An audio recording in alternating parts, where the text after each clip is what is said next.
Welcome to The Thriving Marriage, the podcast for those who want to get their spouse back in love with them and truly thrive. You'll learn why 95% of people don't save their marriage and the secret method no one else is talking about that will change everything for you.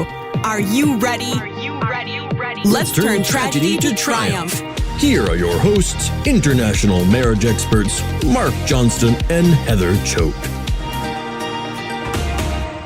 Hello, everyone, and welcome to the Thriving Marriage Podcast. My name, of course, is Mark Johnston, and I have a special guest with me today, Nichole. Hi, Nichole. How are you doing today? I'm good. How is everybody? All right, so Nichole has graciously agreed to do a brief interview. Nichole has, used some of our services, and I wanted to give a little bit of a preview or just kind of an understanding of how that works and, how some journeys of some of the clients that we have might go. We do this on occasion and always enjoy having people like this on the podcast with us. So why don't we just kind of dive right in? Nichole, why don't you tell us a little bit about yourself and what things were like with you and your husband? Okay. Well, we just had our 26th wedding anniversary in June. We have three children. Our oldest two boys, 25, 22, and our daughter is 17. She's a junior in high school. We separated January 9th of 2020. And it was and it wasn't a shocker. We'd been having issues for quite a few years. Off and on. We'd gone to marriage counseling a couple of different times. That would usually end with they wanted to see us separately. So I would go to my part. Chad would not go to, my husband would not go to his part. So that didn't always work out. So anyway, we made it through Thanksgiving and Christmas of last year. And then on January 9th, when he decided he just had enough and he just up and left. So I kind of felt like my world had been turned upside down and shook and wasn't sure what to do. So you mentioned there, like your husband, he wasn't going to, you guys were going to the couples counseling, but your husband wasn't going to his part. How come? Well, we would start out going together and then it would split into, I'd like to see you separately or I'd like to see him separately. And through his work, we were fortunate where we had like 5 visits where we could go to counseling. So 5 visits were paid for. He would usually go to like the first 1 or 2, and then he would decide, a couple of different times we tried this, and he would decide that he could either continue on his own and he was okay and didn't need any more help, or he would get angry about what they had to say, because I think it started to address some issues that he was having of himself, not just of our marriage, but things that maybe he needed to address about himself. So this happened before, like you guys had tried this. It almost sounds like you tried this multiple times. Like you would go to a couple visits and then stop, or yes. All right. So this was so, kind of mill. The last few years has been really tough for us. So I would say like probably the last 3 has really been the toughest of years. So then January, so like I said, I was surprised and I wasn't surprised when he left in January. It was kind of like I didn't think it would ever really happen, but then it did happen, and I didn't know what to do. So we talked a little bit. He would kind of go back and forth with 1 week he'd want a divorce or we were actually doing a dissolution because things were pretty cut and dry. The next week he'd be like, no, hold off. Then he'd be like, no, we need to do this. Then it'd be hold off. So he really was very wishy-washy about what he wanted. Why do you think that was? I don't really know why he was so wishy-washy, because he seemed so set that at the very beginning, like he was done. This was it. And then he wasn't sure that he was done. So I didn't really understand the back and forth. Like either you want this or you don't. And I was doing the thing where pushing. I want you to come back. We'll work on it. The same things we've done in the past when things have gotten really ugly. We'll work on it. We'll figure it out. Don't leave. Don't do this. Don't do this to our family. but it wasn't working. It was doing nothing but pushing him away further, which I've learned now isn't the right way to handle it. But that's what I was doing. So we did end up getting dissolution paperwork put together. That was kind of the final straw for me. I had pretty much hit rock bottom. Realized how really low I had gotten to, how I was feeling about myself, just how I was feeling in general, really had hit rock bottom. So I decided, okay, if this is what he wants, I don't know what else to do right now. So I just kind of accepted that this was going to be the way it was. And I would start working on myself and try and make myself happy, not depend on him making me happy. And I hate that cliche, like work on yourself. I don't like that, but I really had some things I needed to address. I didn't like who I was, so I really needed to fix those things. All right. So Nichole, it sounds like things had gotten pretty hopeless for a time, and yes, you really weren't seeing how this was going to be fixed. So you got into the say, okay, this is just what's going to happen, and so I might as well make the best of it. So right. Why did you end up getting involved with High Thrive? I started out looking for things to help myself, and kind of stumbled upon this and decided that maybe the get your divorce to stop kind of caught my eye. Sure. And I thought, well, I mean, what do I have to lose at this point in time? Why not give this a try? If anything, it can help me better. I watched some of the testimonials where maybe their marriages didn't work out, but they felt like they could carry on relationships in all aspects of their life better now, because they had learned how to deal with some things and how to handle relationships better. So I wasn't just struggling in my marriage. I was struggling with my relationships with my kids, especially my daughter, at work. I really just wasn't in a good place. So I was willing to do whatever. And I thought, if this stops the divorce and we can maybe work on it, then I'll give it a try. So I'm sure though it wasn't completely, it's not like we had like this magic something, a magic bullet to stop all the problems. I imagine there's some challenges throughout this. So what kind of challenges, even with working with within our program, what kind of challenges did you see as you tried to fix certain things? The biggest challenge has been, I don't think these changes are going to last. That has been brought up more than once. And he will openly admit that he can see that I'm different and that I've changed, that I don't handle things the same way, but there's still in his mind, he still has that lack of trust that this is going to be okay, that we're going to get through it. So, yeah, that's actually a really, really common problem. It's all about, as you put it, it's very much about trust, and can the other person trust in the changes and open themselves up, make themselves a little bit vulnerable, come a little bit closer. Interestingly enough, I was actually, I put together some monthly material for the group, and this was actually one of the topics that I was looking at for this month. So it's funny that you mentioned that. So yeah, you saw a very common problem. Trust was a big issue. How have you been handling that? How have you been addressing that within your relationship? I struggle with it. I know that I'm different. I feel good every day. It took me about a week of every day looking in the mirror and telling myself, you're going to be okay. When this all got written down on black and white, and I thought, this is really happening, this is going to be over. That was in March. I had started looking into the program in February, but in March is when our paperwork actually got put together.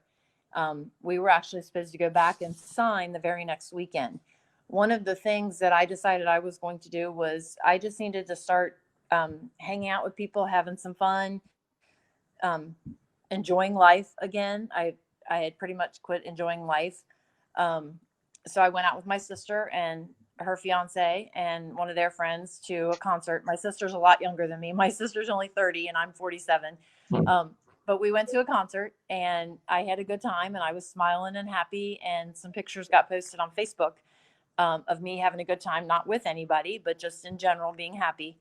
And all of a sudden, his tune changed about, like, I think maybe she can be happy without me. And maybe that's not what I want. So we kind of started talking that next weekend after that. And we were going to start working on some things. Like we'd start dating again, as he called it, getting to know each other. But he could see that I was making some progress and not getting so worked up about little things. So that just kind of kept going. So we've been talking and dating, trying to get to know each other, as he calls it, since March. But then he moved back in July. And we did have a couple times in there in between March and July where he was like, nope, we're done. Call the lawyer. Things would come up. Things would be addressed. So in that process, through the program, I learned how to address some of the issues because I wasn't addressing them correctly. So it's been a huge learning process for me because I was doing, it's not the issues that need to be addressed. It was how I was addressing them. So Nichole, it sounds to me like you feel like this was like a big turning point where like you started not being so obsessed with the marriage itself. And you said, okay, I'm going to be healthy. Why do you think that made such a big difference for your husband? I think he realized that I wasn't relying on him to make me happy. And I will honestly say in the last few years, I expected he was going to make me happy. Like he would do whatever he needed to do to make me happy. And if things weren't going my way, or it wasn't, if I didn't like how we were spending money, or if I didn't like the things we were doing, that was on him. And I think it kind of lifted a burden for him, maybe that, oh, she's going to be okay without me. And he wants to be needed, but he didn't want me to be totally dependent on him. And I think once he realized I was going to be okay. Maybe he didn't like that so much. Maybe he wanted me to be a little bit more needy of him. Does that make sense? No, yeah, it makes sense. And I hear this feedback quite a bit because quite honestly, you're not alone in this sort of situation. And I will see some big turnarounds when clients kind of make this realization, like I can be okay and I don't need to rely on this other person to be happy. And I think you hit the nail on the head here with something that you mentioned here. You said it took a lot of pressure off of him. And just in general, my opinion is that a independently happy person is a much more attractive person. And if one feels like that they are responsible for the feelings of someone else, that can sometimes put a lot of pressure. That can be very uncomfortable in a relationship. And so you're saying, hey, we lifted some of this pressure off and made it so that you were an interesting person, independent of your husband. And yeah, I love this part of it because a lot of times when people come into our program, they're like, okay, what do I need to do to convince my spouse to come back to me? And a lot of this is about, okay, I just need to be healthy myself. And oftentimes that can make a huge difference. So how does your husband feel knowing that you had some professional advice, that you're working on this with other people without him? Did that ever become a problem or a concern of his? No, we have kept everything separate. Like when we did the dissolution paperwork and we separated the bills and what I would pay, what he would pay, what he was responsible for, what I was responsible for. He knows that I'm getting help. He doesn't know the details of it. He doesn't know. He hasn't ever asked, and I've never divulged that information really. So what I would say to him is I'm getting help for things that I need to get help for. But one of the reasons I steered clear of giving him any more details is because I didn't want him to think like, they're telling you to say that, which has come up a couple of times, like, oh, that must be what you're hearing you should say.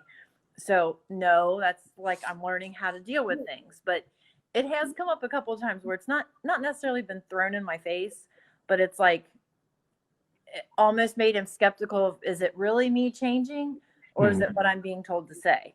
So like, is it really Nichole? Right. And it's kind of once again, that trust. Are the changes real, or is Yes. Nichole just being fed these lines Yes. to trick me to come back? Yeah. Something like that. Exactly. It's like, oh, you're just saying this like because you don't, if I come back, then you're gonna go back to the old ways. And I will say, I know that I can't remember when I listened to this, but that you're going to be thrown some obstacles, like they're going to throw you some challenges or some tests. And I mentioned this to Shane when I talked to her last time, that I honestly believe that sometimes he's thrown me out some tests to see how I would handle things, to see if the changes were genuine. Do you see that happen with people? Yeah, I do. It's more related to a lot of these issues with trust. If they're starting to open up and they're starting to start considering coming back to the relationship, they want to make sure, people like your husband, they want to make sure that those decisions are safe and a little bit more certain. So it's not uncommon to kind of probe and test this sort of thing. I would say it's actually very common, especially if the problems that drove people like this away were very long lasting.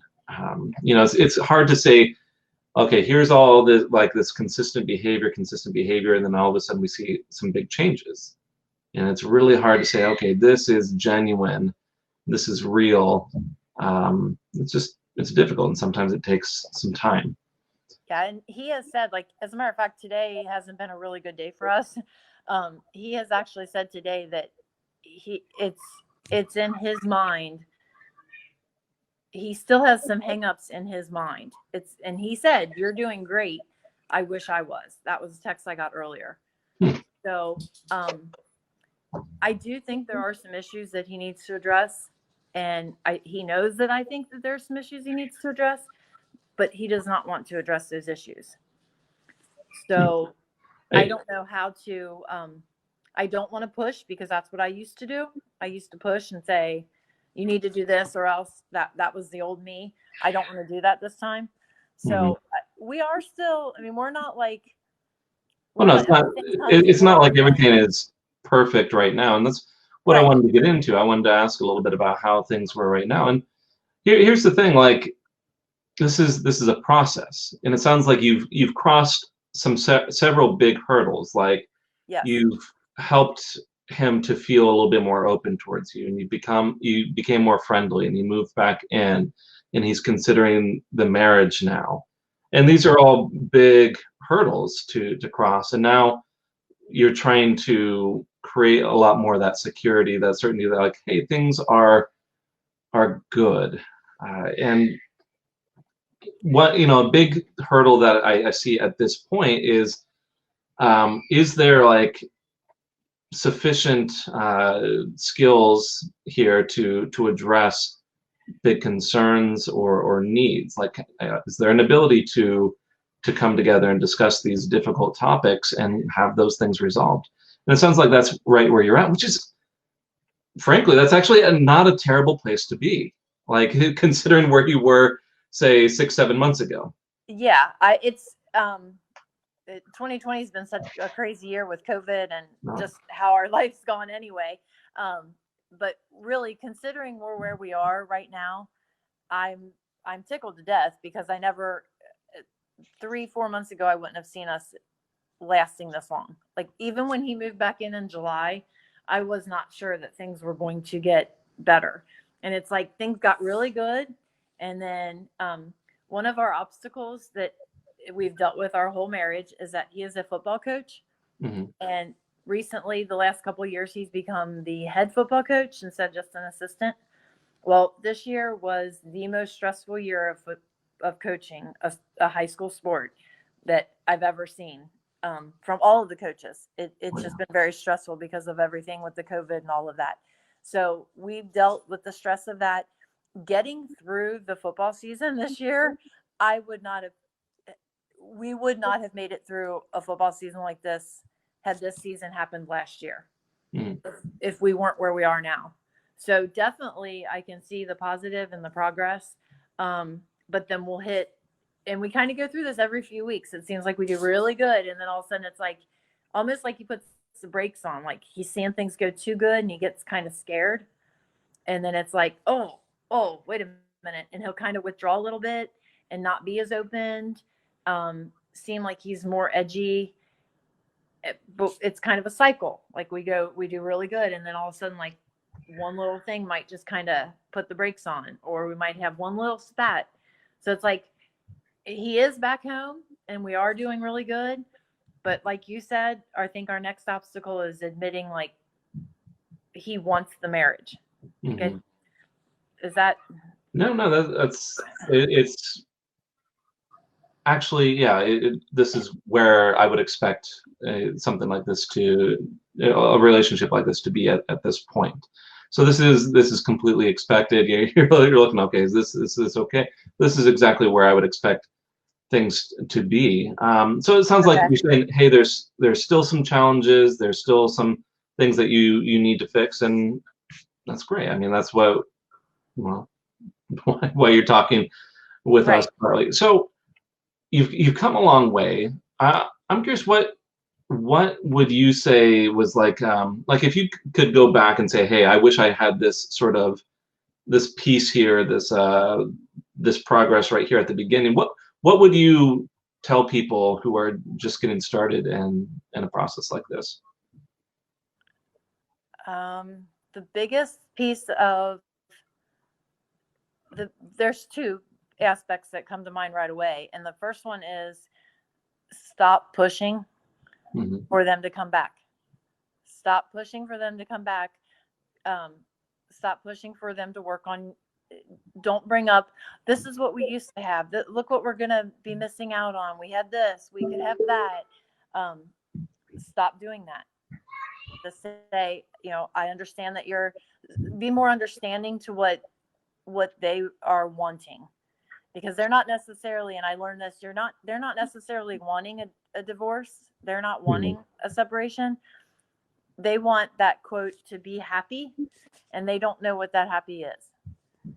Yeah, I think I didn't know what that happy was. Yeah, I mean, it seems perfectly natural to say, okay, I need to push my husband or wife. They need to work on things. It seems reasonable. You say, okay, well, marriage is a partnership, and it seems reasonable for me to ask my spouse to come back. But I found it, I'm glad you brought this up. I found that time and time again, like it seems to invalidate their concerns when it's come this far. Yes, it does. It's like and then if you say, well, I'll change, they don't believe it, because all these times you've said, we can work on it, we can change, it hasn't worked. So, I mean, it was truly me hitting rock bottom to realize, like, that's the second point.